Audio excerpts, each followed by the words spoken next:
C'est le 1er août, dans le cadre de l'opération Présence, que les soldats canadiens ont terminé tel que prévu la validation de leur entraînement et sont dorénavant prêts à effectuer des évacuations sanitaires et à soutenir les troupes de la mission des Nations Unies au Mali sur le terrain. Le Canada déploie 250 militaires, 3 hélicoptères de transport Chinook et 5 hélicoptères d'escorte Griffon lourdement armés. Les troupes canadiennes effectueront strictement des évacuations médicales jusqu'à la mi-août, puis les militaires seront en mesure d'effectuer d'autres tâches de transport aérien et de transport aérien tactique. Cela comprend le transport de troupes, de nourriture, d'équipements et d'autres fournitures.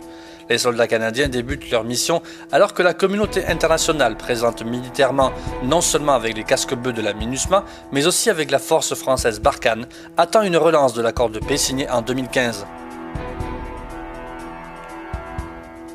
L'Iran a effectué jeudi dernier un exercice naval dans le Golfe, quelques jours seulement avant le retour des sanctions américaines contre Téhéran. Cet exercice intervient à une date inhabituelle, l'Iran conduisant habituellement des opérations de cette nature et de cette échelle plus tard dans l'année, à l'automne. Une douzaine de bateaux iraniens étaient à la manœuvre jeudi matin. Il s'agissait principalement de petits navires d'attaque qui n'ont pas approché les vaisseaux américains présents dans la région.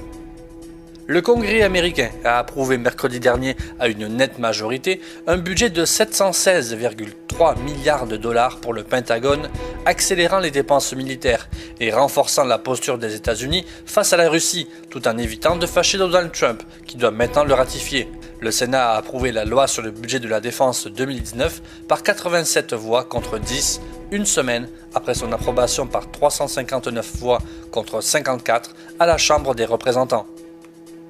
Un contingent de plus de 1000 membres des forces armées canadiennes a conclu avec succès sa participation à l'exercice Rim of the Pacific, RIMPAC 2018, après un programme intense de plusieurs semaines dans les îles hawaïennes, dans le sud de la Californie et dans les environs.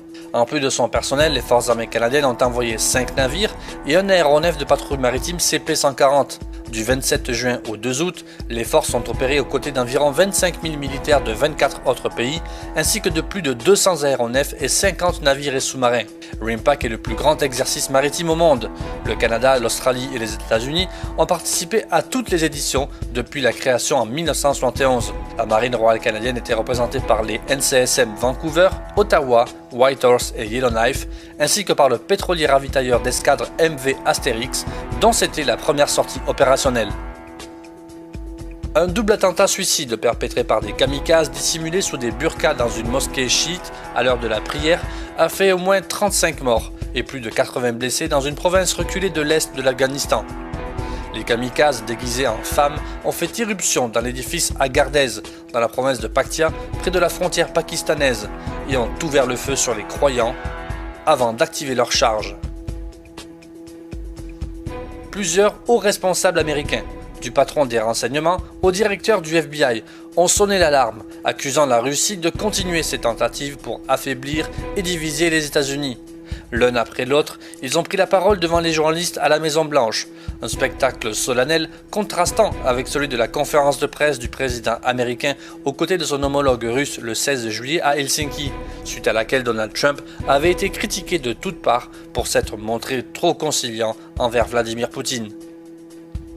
Un petit contingent de soldats du 4e régiment d'appui du génie de l'armée canadienne est parti pour l'Irak dans le cadre de l'opération Impact, la contribution des forces armées canadiennes à la coalition mondiale contre le I. Ces troupes, une vingtaine de soldats ayant pour spécialité la capacité d'ouverture d'itinéraires de circonstances, constituent le premier de 2 petits groupes de membres du 4e RAC déployés en Irak au sein de l'équipe d'instruction sur les dangers des explosifs, qui enseignera cette capacité aux forces de sécurité irakiennes. Cette capacité d'ouverture correspond au processus de détection d'engins explosifs de circonstance et de recherche sur ceux-ci. Ces engins sont habituellement situés le long des routes et des itinéraires de transport et représentent donc une menace pour le personnel et l'équipement militaire. Le Canada s'est engagé à donner au moins 3 séries de cours aux forces de sécurité irakiennes au cours des prochains mois.